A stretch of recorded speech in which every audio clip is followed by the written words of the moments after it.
Alors, vous me direz hein, ce que vous en pensez, si le son est meilleur. Voilà. Euh, donc, j'avais dit que je parlais encore du burn-out. Donc, le burn-out,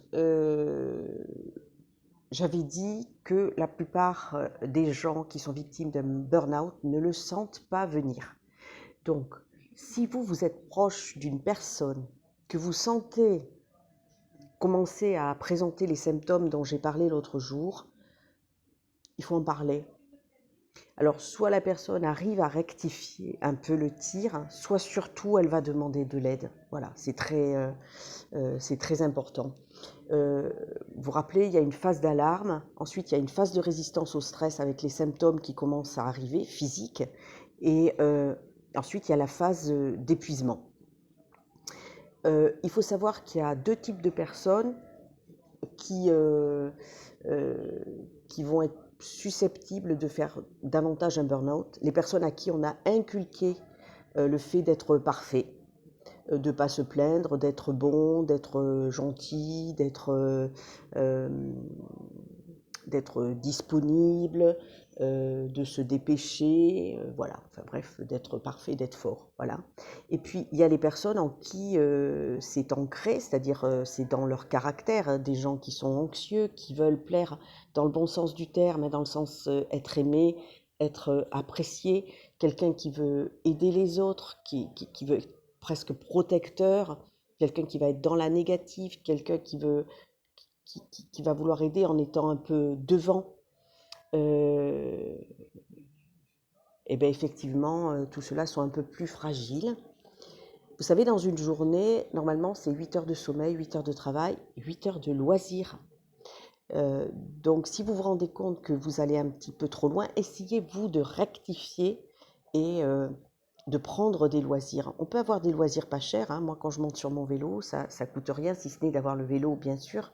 Prenez du temps avec vos enfants pour jouer. Il faut vraiment débrancher. Pensez à éteindre votre téléphone. Vous n'êtes pas disponible 24 heures sur 24. Je sais qu'il y a des métiers où c'est pas facile, hein, et essayez de penser à ne pas vous oublier. Voilà, c'est ça, de prendre soin de vous. Et essayez surtout de conscientiser les choses, de voir vraiment si vous êtes en danger ou pas. Vraiment s'il y a des choses que vous ne pouvez pas améliorer de vous-même.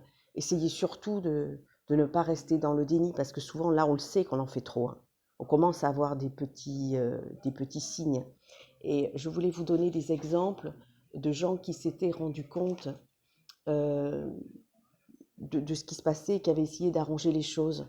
En tout cas, posez un regard bienveillant sur vous.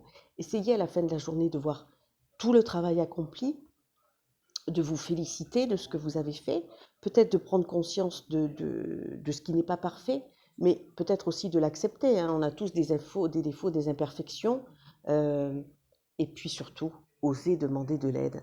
Donc j'ai plusieurs exemples. Effectivement, quelqu'un qui a tout le temps des coups de pompe après le repas, plutôt que de boire 4 cafés, essayez de vous garder une petite pause après le repas ou de ne pas mettre les rendez-vous trop importants juste là. Euh, Effectivement, normalement, on dit 1h30 de travail sans bouger, au moins 5 minutes. C'est pas énorme, hein, 5 minutes. Mais prenez 5 minutes pour bouger et prenez le temps de manger. On se rend compte qu'il y a des gens qui restent devant leur ordinateur et même en télétravail et qui vont prendre ni le temps de manger, ni de boire, ni d'aller aux toilettes. Donc ils passent la journée crispés devant l'ordi, ils se lèvent, ils ont plus de jus, plus d'énergie, ils en ont même des vertiges. Donc ça c'est des choses que vous pouvez mettre en place vous-même dans le cadre du travail. Voilà, pensez à manger, à boire, à aller aux toilettes et à faire des pauses. Le but n'étant pas d'enchaîner les cafés, les clopes, enfin je veux dire, c'est pas la solution. Et vraiment, pensez à faire des activités, pensez à avoir des moments seuls aussi pour vous et d'aller marcher. Et puis sinon, vous pouvez après euh, faire de la relaxation, faire de la sophrologie, faire de la méditation en pleine conscience. En tout cas, apprendre à faire des respirations qui vous permettent de souffler. Voilà, j'ai fait 4,43. Waouh! J'ai fait fort, hein, parce que pour résumer ça, c'était compliqué, hein. Bon, si vous avez des questions, n'hésitez pas à me joindre, hein, je suis là. Merci, au revoir.